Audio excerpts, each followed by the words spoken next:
That's cool. Let's do it, man. Damn, gotcha. So, but that's the thing. Like again, I start over. You get like you talked about reparations. You talked about not having taxes. Taxes for 10 years. Excuse for descendants of true descendants of slaves. My thing is, you can give them 100. Say that equates to $100,000, which it might not. But let's say it's $100,000. You're gonna get $100,000, but what do you do with it? Like if you get $100,000 again, if I give you $100,000 right now, what's the first thing you do with it? Some people are gonna say, I'm gonna tithe my 10%. I'm gonna tithe my 10%. I'm gonna give my 10% to the Lord. But now you're down to 90,000. And if you're gonna pay off your debt, like we talked about, say it's 50, you're down to $40,000. Now you see the bottom. Again, you see the bottom of the barrel. Now the bottom is real, and you just said to yourself, man, I had $100,000, I only got 40 now. What do I do? You talk about investing. All right, what you gonna invest in? I'm lucky in that I got some very connected friends, and that's all they do. Yeah. Again, and I'm gonna write that down for a later topic. My diverseness, for lack of a better word, in friends entitles me, or I get to see so much, man. I get to see the world in a whole different view than I ever had as a young kid from the hood. Right. And we talking about the hoods of Southwest Houston and the hoods of Southwest Detroit. Yeah. I see the world totally differently. Right. So now with your views, how you see the world now, can you take that information back to Marcus Harper in 1990 and give him that same information, that same young guy that's like yourself in 1990, and help him not go through 20 years of making mistakes, but start from where you are now and elevate? See, that's the catalyst that we got to look at. We got to be able to hit that nail on the head and say, that's what we got to do. We got to take this information and take it back to the hood and help others out daily and tell them, hey, you don't have to buy, a deuce and a quarter and put $5,000 worth of equipment on that car that ain't gonna appreciate and swear up and down you balling. Hello. Now, and I love what you just said. We don't have to do anything. Yeah. Meaning we don't. There's, to me, black folks. Here he is. Marlon just jumped in. Cool. Got it. We don't have to do anything. Meaning, no. And what Marlon, I think, will agree with me on is, we don't have to vote Democratic. Don't have to. No. Let's start making them do for us. Right. To earn our vote. And I think for the past 40 to 50 years, let's unmute him. How do I do that more? He's trying to get it. Hold on. Put him in the post, rename, chat. How do I make it where he can talk? Because he's trying to get in. It looked like he got to connect to the audio. Okay, he got to do it. There he is. Yeah, he got to connect to the audio. Ian, what's happening? There he is. What it do? He's bad. Man. Yeah, I got excuse me. I apologize, man. I left my earpieces, man, and then I was running around. I'm out on the East Coast, man. So got some young fellas. Hey, you got? I'm in Augusta, South Carolina right now. Yeah, and Augusta, Georgia. You north of me? Well, I'm not in Augusta. I'm in Durham, North Carolina. Oh, okay. The South. Yep. Yeah. Well, we jump right in it, dog. And what we're talking about right now is literally, if reparations was real, how would it best be handled? And now, believe me, we're jumping all over the place. And so my thought was no taxes. Let's say we cut out taxes for true descendants of slaves for 10 years to propel us forward. Get rid of that tax debt and find a way to press you forward. And then my boy Jay said that for some people that no taxes for 10 years would probably equate to $100,000. You give somebody $100,000, what they gonna do with it? And most of us, without true education are going to squander that $100,000 now. So no question. I'm trying to flip it. I'm trying to take that 100,000 and make it 200,000, 300,000 instantly. It ain't my money. So I get to invest somebody else's money. That's what white folks been doing since this shit started. That's how they made millions. True. That's how they made millions. Very true. Very true. They turned that 100,000 into $1 million and taking care of the rest of their family, and it never stopped. Yeah. Jay, I don't think 10 years will even be enough. I think it should be a lifetime. I said that. I'm being conservative with the numbers, and y'all said hey, for the first time, Jay was being conservative. I'm being conservative, man. I'm being conservative. Yeah. I watched the show, man. I opened up, I listened. But I agree, man. I agree, man. I think that whatever you do, man, you have to, like, if you get $100,000 and you know what to do with it, you'll make something happen. You'll better a situation. But if you have no idea, and like to me, I worked in retail. I worked in a furniture store for like 5 years, and every tax season, man, it was always like you see the same people coming back in there. And one of the things that discouraged me on that was like, I'd say like, hey man, you just bought a bedroom suite last year. Why you buying another one? Oh man, I gave that one to my nephew. I'm gonna buy me a better one. I'm like, but you just had one. Why don't you keep that one and then just get him one, get him a smaller one. No, I'm gonna get me something new. All right. Marlon, so I'm also, I was talking about you earlier. You are one of the brightest minds I know, and because very rarely do you have that combination of conservatism but love of your history. You just don't see that sometimes. Sometimes I'm not saying all, but some brothers out there that can be a little conservative, they kind of lose sight of all the shit we done had to deal with. Now, mind you, I don't never let it stop me, but I'm saying I'm not gonna lose sight of it. Right. I know what I've been through, and so I need for you today. I know you're in a tough predicament sitting in your ride, but I need to hear more from you, man, because people need to hear it. I'm sick of the Candace Owens, and I'm not knocking her, but they're just combative. I don't need combative. I need informative. Mm-hmm. I need more information. Don't just fight against people that don't think like you. Listen to the point of view and then speak on it. And then both of you guys kind of actually should, my goal is to learn from you brothers. Yeah, right. So I need to hear you tonight, dog. Hey, ain't no pressure. What we on? Well, I think a lot of things. Well, it depends on what we want to discuss about history, but I think that's the biggest thing that is the greatest thing against us. If we talk about Black people, in my opinion, collectively, is our biggest enemy right now is ignorance. Not the white man, not anybody else, it's ignorance. And when I say that, not calling us dumb, but I'm saying our lack of knowledge and understanding how things are done and how we've gotten to where we are and how we've been complicit in being where we are. Hello. Just because of lack of knowledge, understanding. We'd rather, when we get upset about things, we'd rather blow it off instead of talking about it. When we make the wrong decision, we'd rather just say, okay, well, let's move on to the next thing, or it'll be over soon, instead of continuing to talk about it in dialogue and learn how to fix the problem. And when we don't do that, that's why we continue to make errors upon errors upon errors. So just depending about what type of history we want to talk about, but I'm open to anything, man. I'm open to anything. So man, I got a question for you, Marlon. Like this is so my eye-opening moment when it came to politics was when like I watched Jesse Jackson when he ran in the I think it was like 84 or 88 presidential election. And I was listening to I was listening to him to give his presidential speech and I didn't listen to all the debates, but I listened to what he was saying. And what I listened to more was a sermon than I did telling me what he's gonna do when he got in the office. Now I understand it was a sermon, but back then I was like, oh man, he's great, this is awesome. But that was my first moment. That was my first moment in politics.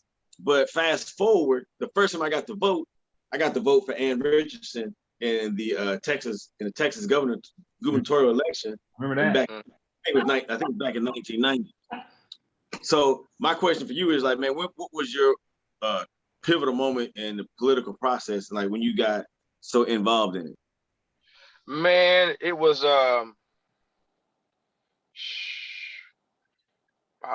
probably about, really be honest with you, about 2010. Yeah. Probably about 2010. Yeah, about 11, maybe 12 years ago. It's when I started just kind of, I started out with like, okay, it's Black Power and this and that, you know what I'm saying, and this and that. Yeah. We gotta do this and we that. But then after a while, I was doing it, and it's like, okay, where do we go from here? Or I'm still seeing the same things, and the people around me who was supposed to lead and guide me. Like I went to a no disrespect, but I went to a NAACP meeting, man, and I'm thinking that I was about to be fed some things, and I walked out of there. I felt like I walked out of there with nothing, and I walked out with the information. I had my NAACP card. I was paying my $15, register everything else, and $30, whatever. But I walked out with nothing, and they allowed us to ask questions. And when I asked questions, I stood up and asked questions, and just the responses I got just didn't sit right with me. So I just had to dig deeper after that, man. Yeah. So like I think that I'm gonna make a generalized statement. I think that a lot of African Americans got into politics when Obama started running for president. Hello. That was gonna be my next answer. So I cried.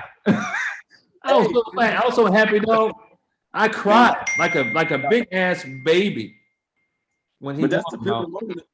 That's the pivotal moment in history. Like that right there is monumental for young black males or females to say, there's somebody in the office that looks like me.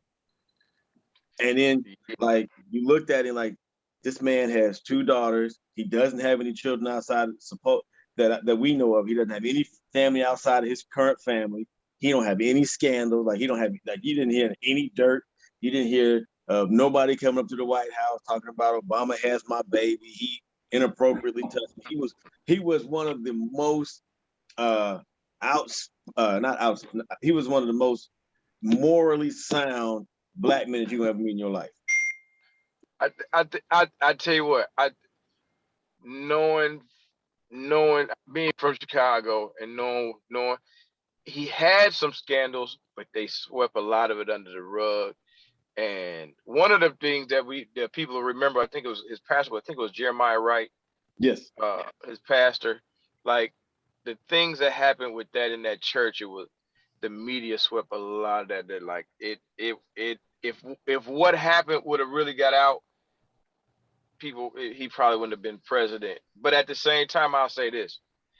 I fell for that also, about Obama's in there and we got this and that, let's get him in, change and everything else. And then, like I say, about a year while he was going in, I was listening to Tavis Smiley, man, started talking against him. And I was like, thought he was tripping at first, but then I was like, let me hear what this dude is saying. Mm-hmm. And then when he started saying things, and then I know certain things I heard from Chicago and I read myself, I was like, that was interesting. So that's kind of when I started just kind of picking up or broadly being more consciously aware of what I was looking at.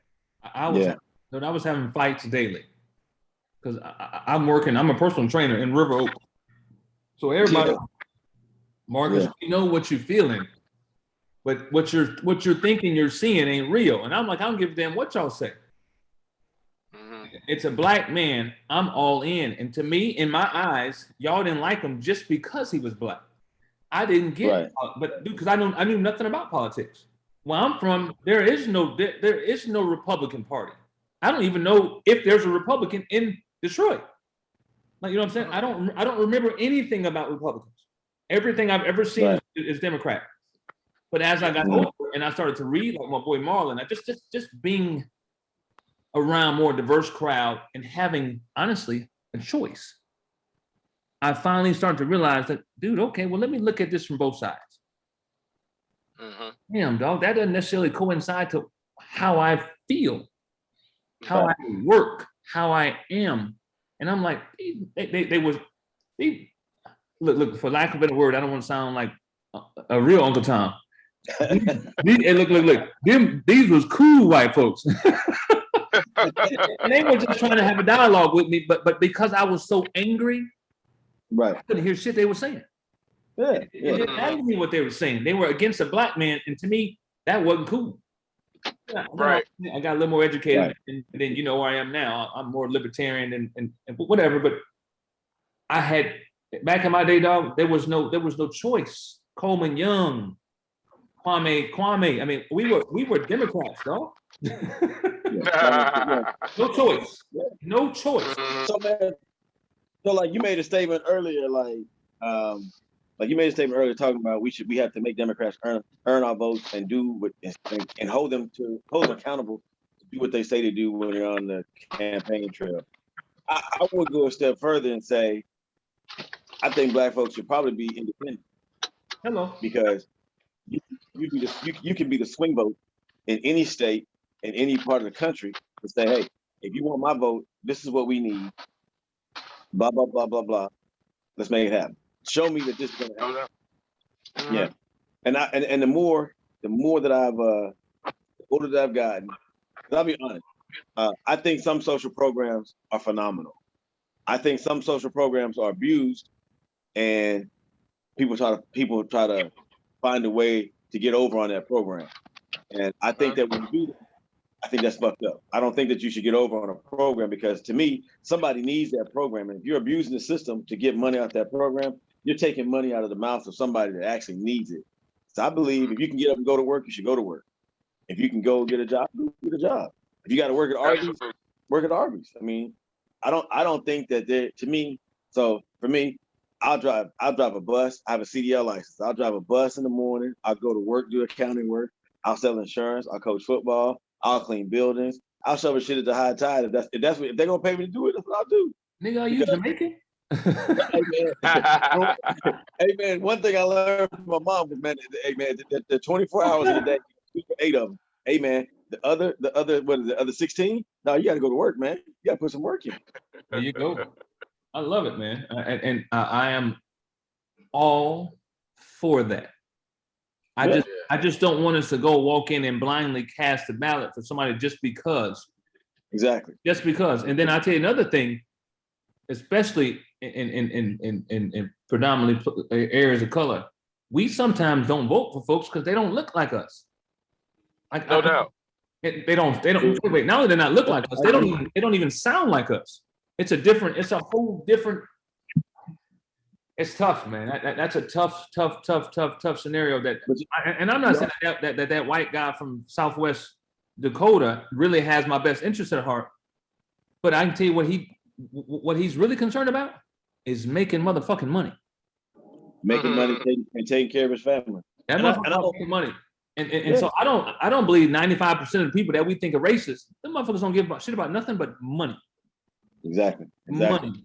Yeah, I can get down with that. See, my thing is like I think for me, my thing is black folks don't vote. Black folks have black folks are cautious about voting for white folks because they believe that, hey, look, the last time we voted for this white dude, this is what happened. And a lot of times we talked about trauma the last time, and again, that trauma thinking, hey man, they did it last time. Like for me, everybody was like, I was a big Bill Clinton fan until you go back in history and you go back and look at what he did.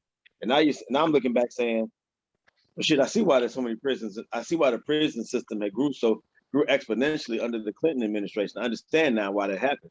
And I understand why the school systems, I understand like what is it, George W. Bush. Now I understand like with the No Child Left Behind, I understand now how detrimental that was to education. And I'm saying to myself, like, dang, all these things happened as I was growing up in adulthood, and I'm out here casting my ballot, and I'm voting, and I'm voting, and I'm voting, and all this stuff is happening, and nothing is changing. So, but I'm like, man, I still say there's some things that happened that was about money, that wasn't about us. I mean, I'm saying us, us as in people of color, it would have nothing to do with us. It's about dollar bills, currency exchanges. Let's us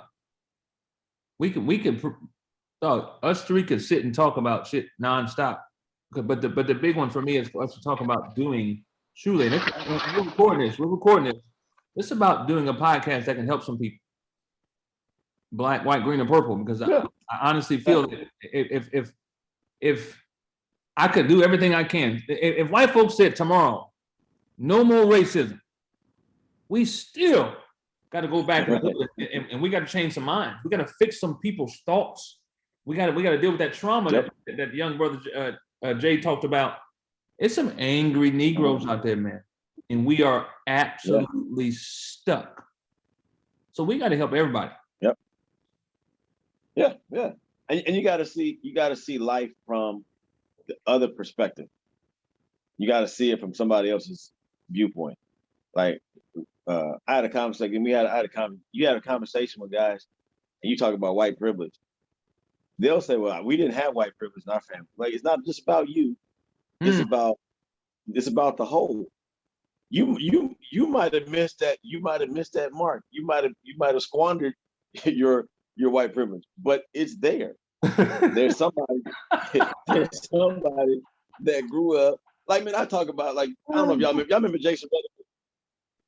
Yeah. Okay, so you know Jason Rutherford had brothers.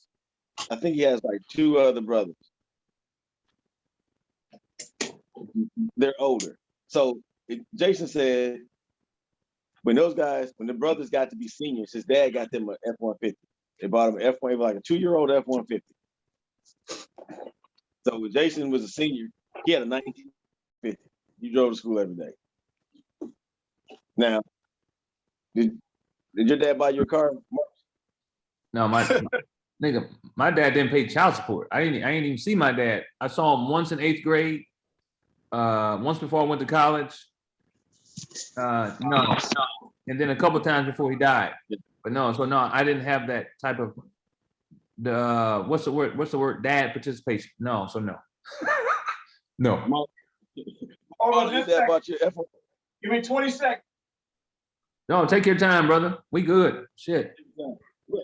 And I say that because like to me that was huge. I don't say like to be knocking him or making fun of him, but that was big because to me, if you're getting like, so my son got to be a junior in high school. I saw his transcript. I saw what his GPA was. I'm like, yo, let's go get you a car because he had like a 4.05 GPA. I'm like, yo, we got to get you a car. Like, you did what you were supposed to do, and you did exactly what we told you. Go to school, get good grades.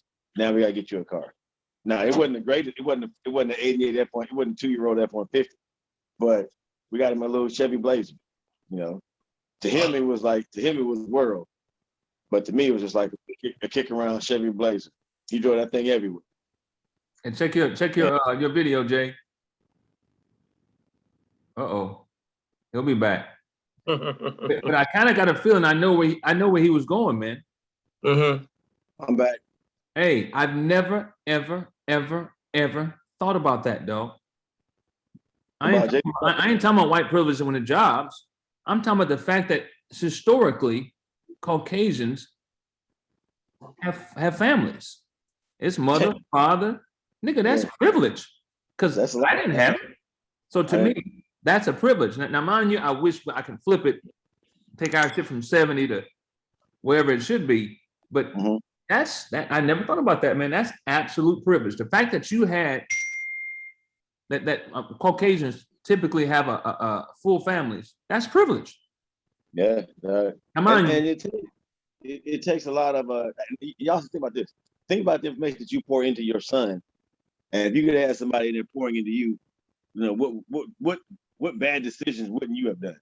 Yeah. And now, mind you, I'm being tongue in cheek when I say privilege, because the fact that they're doing what the fuck they're supposed to do, it ain't necessarily privilege. That's just what they're doing what they're supposed to do. Yeah. And then Marlon can probably expound upon what is it about us And I don't think it's just welfare. I think it's even bigger than that. What is it about us that keeps us from keeping families? Man, that's a good A one. lot of No, what is it? a lot of it is the social situations that we live in. Hmm. We gotta remember the again, it goes back to history when they start talking about in the 70s and 80s about when they government housing, Mhm. when they would allow a woman to have government housing and have cheaper rent, subsidized housing in the projects, as long as the father or the male wasn't there. And if the male was there, then they were not allowed to live in those homes and those houses and get any government subsidies. You know what I mean? So with that being said, the man gonna sit back and say, hey, don't worry about it. They're gonna say we can do it without you, and because we need this money. And now the man obviously is not in the house. He's not being influenced, having that much influence on his children. Hello. So a lot of it goes from there. And then just a lot of the social structure that and the things that they push in as far as women can make it on their own. You know, I'm an independent woman that I can do this without a man. And nobody's saying that a woman can't do things, but a woman is strong in her own right. She can carry a lot and even more of a load than a man at many times. The bottom line is men and women were meant to be together. There is no life without us together. So there's a way for us to work together. But and then a lot, it also about the prison industrial complex, Hello. incomes, you know, then now more women are put into positions where they can be financially secure, make more money than men do. So along with that, again, it's not in disrespect to them, but just along with that, and along with everything else that's coming at them, it'd be like, yeah, you can do this on your own. You can do this on your own. It makes things tough, and men really just have to step up, really, to be honest with you, and like take control back over a lot of things. But at the same time, it's, to me, somebody said back, I heard D.L. Hughley say one time, and I hate going over too much time, but he said, if a man is not making more than his woman, then you ain't doing right. You know what I'm saying? I listened to that, and, you know, forgive me, I said, that's straight bullshit. You know what I'm saying? Like, because, you know, you basically telling a woman that if you make more than a man, you can't be with that man. Or basically saying everything that we do is about is about income. But I disagree, because I would want a woman to make as much as she can. And if I just make like $4,000 less than her, whatever, it doesn't matter. You know, I'm still a man, and I'm gonna do my part as men, and we're just growing together. But you got a lot of people out there that push narratives like that, man. There's black and white along, and it's terrible. That's some ridiculous ego. That's some retarded ass ego. So you're saying that you don't want to take, nigga, I want to take great vacations. Maybe you go as many as you can. Yeah. I want to go all the time. Yeah. I like being taken out on a date. I want to do, man. Dog, I can't wait to meet her. But yeah, I heard that from him, man. Messed me up. Yeah, that's hey. And it was easy for him to say that because, man, you've already made millions. You grew up in the hood. You already made millions. So yeah. Exactly. So now you can say that. But come on, man. Was you saying that, 35 years ago, 40 years ago? Nah, you wasn't saying that. Come on, man. Okay, listen. Bro, you also got to remember this. OJ. Like, some of us are generation mom being out of the house. Some people's grandmother didn't work. Their mothers didn't. Their mothers might have had a little part-time job, or she might have, like in my case, my mom always worked, but sometimes when my dad moved around, she stayed at home until she got a job. So some people's moms were homemakers. Some people's moms were, were like maybe I might have been the first generation out of the house working. So it's easy, like you said, it's easy to say that when you don't have those problems. Like, and in DL's case, like his wife, I don't think his wife worked. I think she cared to Exactly. That's kind of easy. In that case, I don't even talk about it. There's so many dynamics to it, but yeah, it's a lot. And we could go on all night. I promise you. But I want to talk about this one. When was the last time a white band, an entertainer, a white anything had a beef with another white person and now they both dead? Just when does that happen? We are so detrimental to each other. Yeah. No, white folks don't do that shit.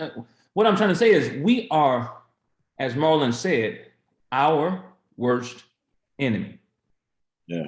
Yeah. Our worst Yeah. enemy, dog. We come on, man. Them niggas are dead, dog. Yeah. That ain't a video game. They're dead. Never coming back. Ain't coming back, dog. Again, I'm never going. Slavery was horrible. Jim Crow, horrible. But I'm gonna tell you now, our biggest enemy is us. And until we get a healing, like Jay say, from that trauma, ain't nothing gonna change. So, like, do you remember, like, when we were, y'all might not, I didn't really have nice tennis shoes, but y'all remember being like, hearing people talk about, man, don't somebody step on my foot, is going down. Like, you know, I can remember being in a club, joking, step on your foot, and it's mean mugging, and it's going down at that moment. I'm like, dog, I just stepped on your foot. It's an accident, brother. Calm down. It's not that serious. But those were fighting words back in the day. You can't step on my foot. You can't. It's black ego. I don't want to call it black ego, urban ego. I don't know what to call it. But all I'm saying is, call it ego. It's what it is. I remember the term that what Jay-Z said in that 444 album. He said, please don't die fighting over the neighborhood that your mama is renting. Yeah. You know what I'm saying? Yeah. Take your drug money and buy the neighborhood. That's how you rent it. You know? Yes. And so there's not enough conversations like that. To me, that's just pure meaning. When I say there's not enough conversations like that, there's not enough conversations about the crimes that we commit against each other. Okay. That's for us to take care of and handle, and we haven't been doing that. We should be offended and amongst each other, and we should be at arms amongst each other when we hurt one another in a violent manner. Like, there should be almost kind of a consequences amongst each other, ourselves, or we should know that, look, we're in a bad situation. I'm in a bad situation if I cause harm to my brother or my neighbor or somebody else. And we don't do that. We don't do it. We don't hold each other accountable. And so it's tough. We'd rather sit back and say, hey, that's their house over there. I'm not going to say nothing. I'm going to mind my business and stay over here. Well, people got to remember, it's easier to conquer a person that's alone and by himself than a group collectively. And so everybody, when you want to mind your own business, you're easily more conquered. But if you're going to step inside each other's business and we collectively understand what's important, collect as a whole, now it's harder for people to come in and change or take something away from us, or influence us. But when you mind your own business, it's a whole lot easier for you to be conquered and influenced in the wrong direction. Jay, I told you, I just want Marlon to talk. I want to sit there and look pretty. Hey, man. Hey, I'm sitting back, man. He giving. Hey, I got my feet and everything, man. I'm like, shit, go on, Marlon. Thank you. No, to me, you just don't see that. Glenn Lowry, something McShorter. There's a couple brothers out there that are conservative libertarian, but are super concerned with what's going on in the hood. We don't hear about them. Mm-hmm. Yeah. We hear about Candace. We hear about these other folks that kind of lost touch. But Marlon, Glenn, McShorter, they're conservative libertarian, but they're concerned with us. Yeah. Because at the end of the day, those young folks that are coming out of those inner city neighborhoods that are getting regentrified and they're getting shipped out to the counties, to the outskirting areas. Like, dog, these young people are either going to be forgotten or they're going to have to replace us. And I say replace us means like they're going to be the people that are going to be doing the jobs that we do today. You know, they're going to run the businesses, the training. They're going to be the personal trainers. You know, they're going to be the coaches. They're going to do these different type jobs. But if they don't know how to do it, they can't do it. And nobody's teaching them to do it, because the easiest way to make more money is to consolidate jobs and overwork people, and then make them feel like the only way to get ahead is to stand on somebody else. And to me, the way you get ahead is if I help Marlon get his dream and he helps Marcus get his dream, eventually somebody's gonna help me get mine. Because if I'm helping put people in places and plugging them in, hey, when I come up with my dream, hey, I know they're gonna turn around and reciprocate, because it's not that they're obligated, it's because, hey, we're building blocks, we're putting things in place to grow, to step 1, to step 2, to step 3. Yeah. I mean, and you know, along with that, Jason, like when you say about helping to build, we've been kind of programmed to feel like we want to one up one another. If you're making a certain amount, I don't want to help you because you'll be making more than me. Okay. Or I've got to make sure I do my thing so I can outdo you. So in other words, we got to remember, ever since we were youth and babies, you know, just the nature of the deal, we've been taught to compete against one another our whole lives, instead of learning how to work together as a team. We never work together. We never work together as a team when we're coming up. It's always individual, me against you. So we should do some community things, whereas kids, and even in school, from kindergarten all the way up, they need to be at a table of 4s and 6s. They need to learn as teams the whole time, learn how to work together. As a first grader, or a second grader, you do this. This is your homework. This is your homework. When we come together, all these pieces of homework are going to fit together like this, and that's what's going to help make the whole team successful. And when and do it, those other people hold that person accountable, and say, we can't grow and move forward unless you do your part also. But that's not how we've never been taught to work like together. We've always been taught to compete against one another. Even and it goes back to, unfortunately, chattel slavery as well. But that's important, is that now when we work together as a team, it doesn't matter how much more you make right now, because I know if I need something, you're there for me also. Yeah. You know. Case in point, man, is like I'm not a big basketball fan, man. I know you guys ain't gonna believe this, but I don't even like basketball. But that's fine with me, Jay. I'm just saying, man. I know y'all didn't know that.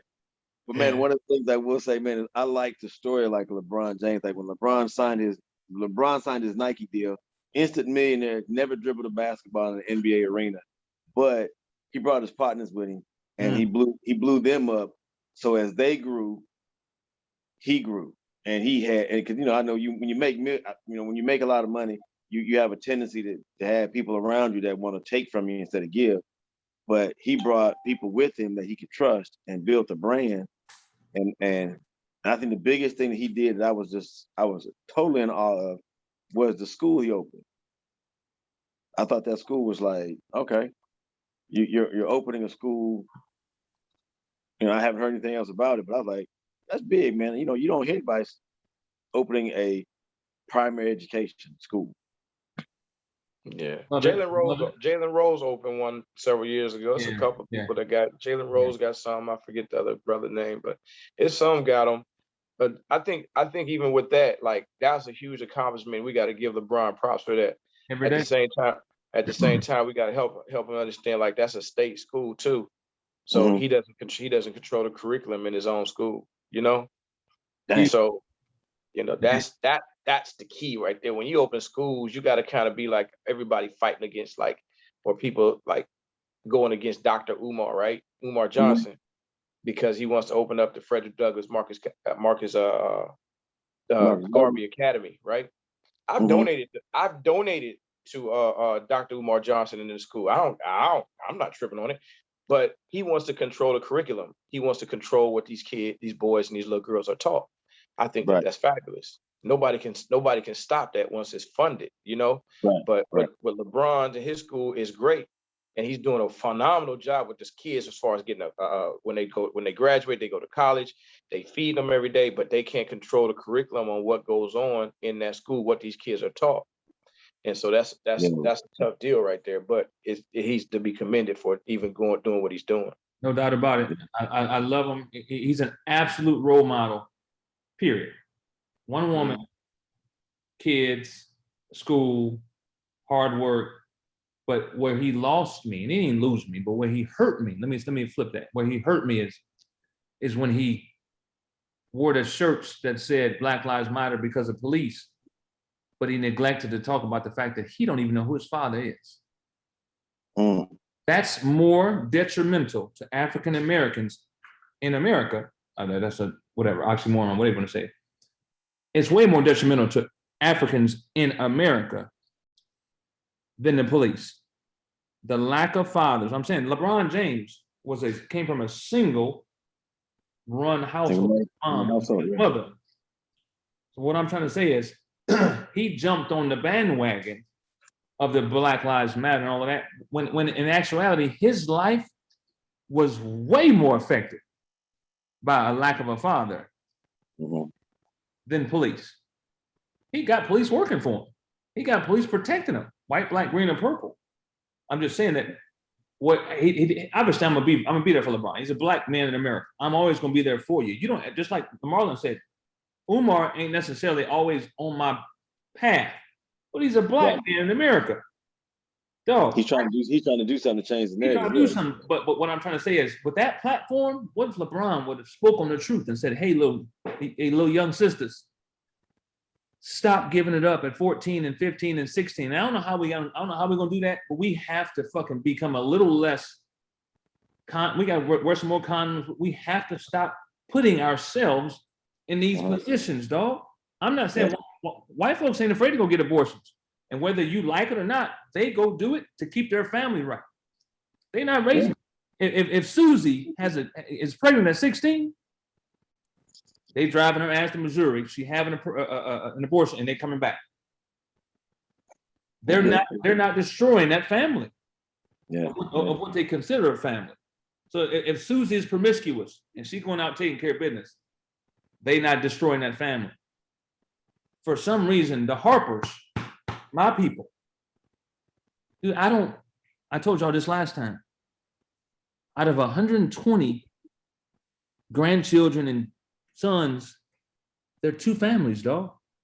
There are maybe three people where there's a mother and a father. 120 kids, two families.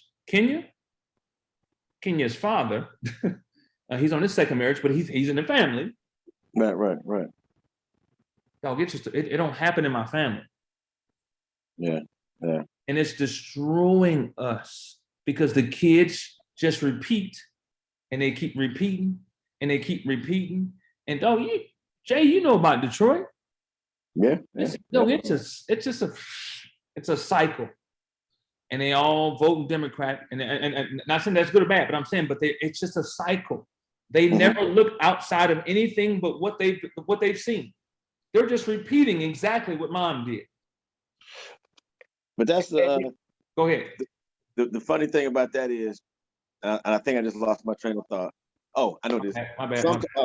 No, you're good. So you are either a psychological thinker or a sociological thinker. You either believe you can do it because your mind says you can, or you believe you're going to be whatever it is that you see. So I think a lot of times people are sociological thinkers because they don't see anything any different. Like we talked about, like we didn't give two shits about the dad that had 3 jobs trying to raise his sons because they were important to him.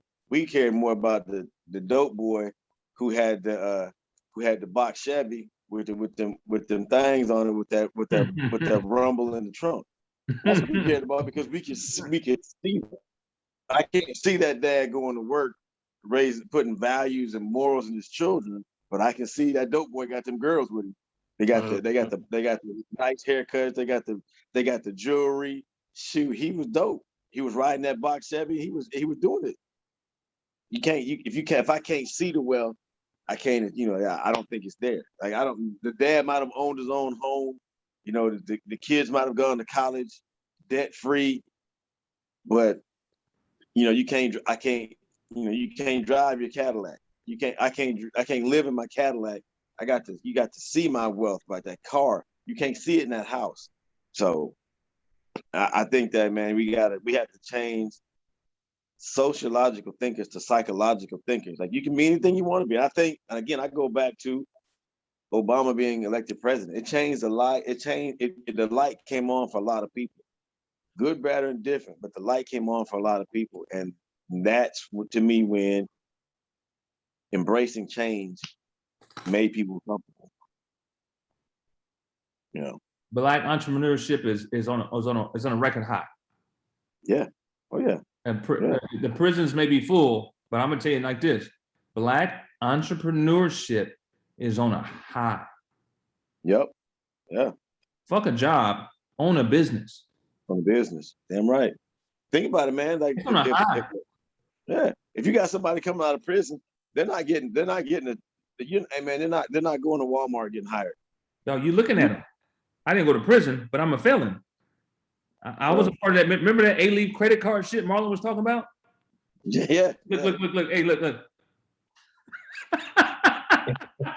No, I didn't have a choice. I had to start my own business. Even though it's kind of my mom, it's kind of who I am. But I didn't really have a choice. Because when you pulled up my record before I made enough money to get that shit taken off, I had to start my own business. And that's the thing. Like, to me, it ain't about teaching. It's not about teaching somebody how to go work for somebody, how to get a job. It's teaching somebody how to be their own boss. Change the again, 97% of society works for 3%. Change the narrative. If you change the narrative, if I teach, so the old adage is, if you give a man a fish, he eats for a day. If you teach him how to fish, he eats for a lifetime. We got to teach these folks how to fish. And that's the bottom line. You got to teach them how to fish, teach them how to cast their rod, wait, let the nibble happen, boom. Got it. In. Set the hook, dog. Set the hook. That's it. But tell me that doesn't sound so. It sounds simple, man. Yeah, but you fighting dope money though, boy. But dope money is easy money. Dope money is easy money. It's easy. So it's easy to hustle and take from somebody who has it because you think that they can go get it again. Like, if I break in your house and steal your TV, you can go buy another TV. But if I break into your house and take your TV and you catch me coming out, I won't be able to. I won't have to go. You won't have to go buy another TV because of the fact I won't get out with that TV. Oh, we're some hurt people, dog. We're some hurt people. And we hurt each other. And teaching that shit to our kids. Yeah.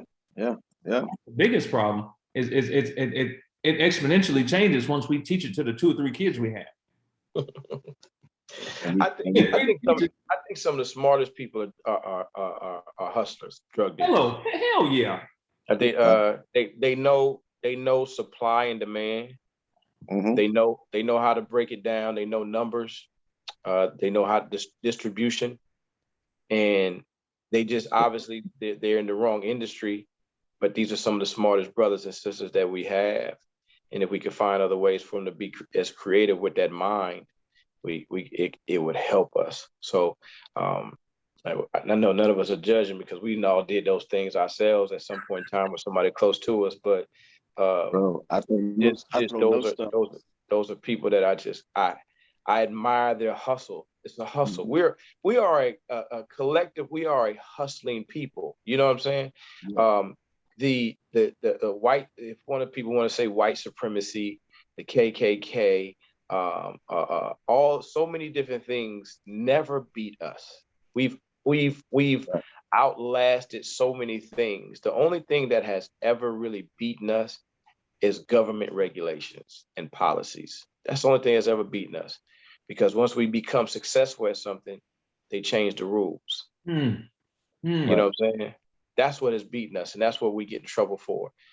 They change the rules on us. They give us regulations. They give us things that we can't do. And that's when we want to go against the grain, and because we're so used to it. But that's the same thing with like people. I'll say what most people remember is Black Wall Street, but people don't realize Tulsa, they rebuilt it. They rebuilt it back up after it was burned down, and it was thriving again. And then they came in with regulations, government regulations, and they made taxes 10 times, 10 to 30 times more than what they was able to afford. And that's what happened, how it failed again. Hello. Hey, Jay, all I gotta do is sit here and look pretty and let you two motherfuckers talk. Man, hey, look, man. So, like, when you talk about like just like when you talk about Black Wall Street, one thing that comes to mind is, man, like when you have an incident like that. To me, I found it shocking that you call it a massacre, you call it a riot, and then people say, "Oh, well, it was a riot, so it was a civil unrest. It was a riot, so both parties played a part in it, so we're not going to pay any insurance claims." I'm like, "Yo, that is not what happened." But when you go back and look at the people that were projecting the claims, were the same people that were out there taking pictures at a lynching. I'm like, "Yo," like, to me, the worst, like the easiest crime scene is a lynching, because you have the faces of the people that are standing there watching and looking on what happened. Like, yo, arrest those people, prosecute those folks in the crowd. Somebody knows who did it, and you're sitting there just taking postcards and sending postcards of a burnt body or a hung, murdered individual for enjoyment. Like, Well, Jay, I never.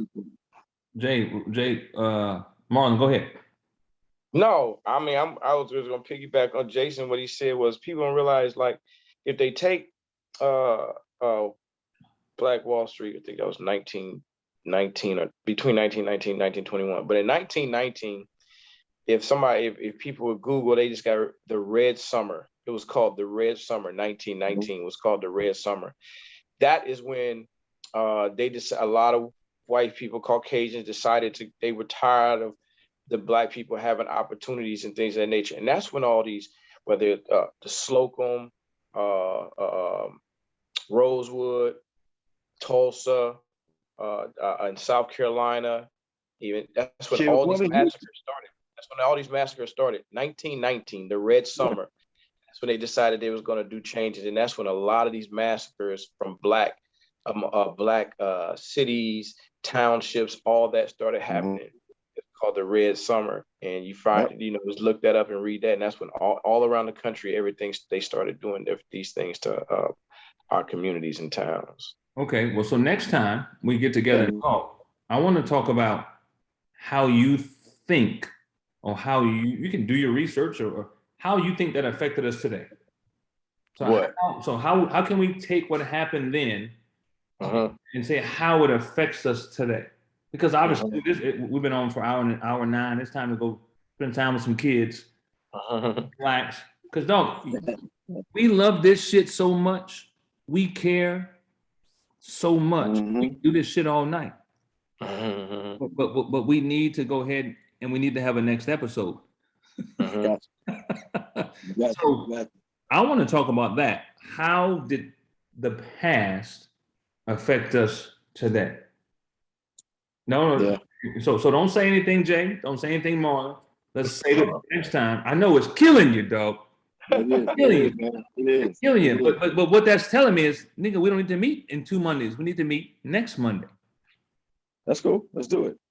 I don't have any football practice next Monday, so I'm good. Let's do it. Hey, how hard? And once again, I'm gonna say it again. How hard was it? We just sat and then just communicated and dialogued, and both sides of us come out. The conservative side of Marcus comes out, and then you know what? And then the empathetic side of Marcus comes out. The empathetic side of Marlon comes out. Marlon's a conservative human being, but he's so in touch. Jay, what I would consider in the beginning a leftist, but you're starting to realize when you start working on your shit, Black folks are more in the middle than you think, huh? I'm just gonna let that go.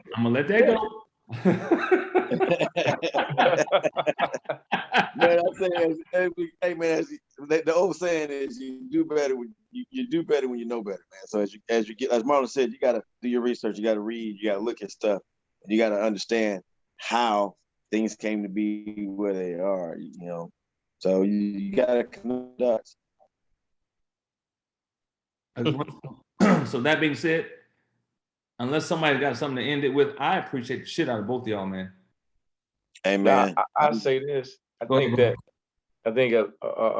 for ourselves and for the listeners and viewers, even going forth to the next time we bring up, I think what people got to understand is the history and what they think they know is not the reality of it. History was changed intentionally, and Black progress was deleted on purpose. And there was another script written that our grandparents, their grandparents, and great grandparents were all white and Black were indoctrinated to believe some of the things that they believe now was true that actually was not true at all. So therefore, a lot of us are living a lie, but it was within purpose and intent of protecting someone else, other people. You might But start talking about Hey. 1492 when Columbus sailed the ocean blue. Hey, dog. Yeah, Hey, you know what's so beautiful, man? This grown folks shit. Let's just be honest. It's grown folks. Yeah. It's time to step up and face reality. Be honest about it. Say it from my perspective, and then be good, willing to hear somebody else's thoughts. That's what makes us different from everybody else. And I think, man, I'll be honest. I don't think nobody on this call is gonna say, man, I hate other races because of what they've done to us. I can't say we hate them. You might not have you're not happy with what their ancestors did, because some of the guys that we went to school with a lot of people didn't do any of this stuff that happened to us. It was their grandparents. It could have been their parents, their grandparents. It wasn't the guys we went to school with. Because I don't remember anybody from my high school being lynched, being drugged through the streets. It has happened since we graduated from high school, but it's not been anybody we went to school with. So I can't say I hate all white folks. That's not true. All white folks ain't bad. All Black folks ain't great either. Hello. So you gotta say it. No. Yeah. I mean, is it like people need to understand, like, white people were actually slaves before. Thousands of years ago, but white people were slaves also. They got out of bondage, out of slavery, and they said once they got out that they vowed to never allow that to happen to themselves again. And it hasn't. Indians were slaves when they first came over here. Indians fought back. Every time something happened, they would die, but they would strike back. And white folks eventually said, we're not going to enslave them because it's too detrimental to us. They come back and hurt us. We, as other individuals, we just haven't found a way to collectively understand how to change the ties and work together in order to make people respect us. And if people don't respect you, they're not going to feel see the value in you or what you can do. Or if they don't feel like you respect yourself enough to make others respect you, then they're not going to put a lot into you. So we got to kind of figure that out ourselves too. So it kind of helps us to be where we at. Perfect. Yes. Perfect. I told you, you're right, man. Marlon been dropping them nuggets, man. No. Hey, I'm pushing stop.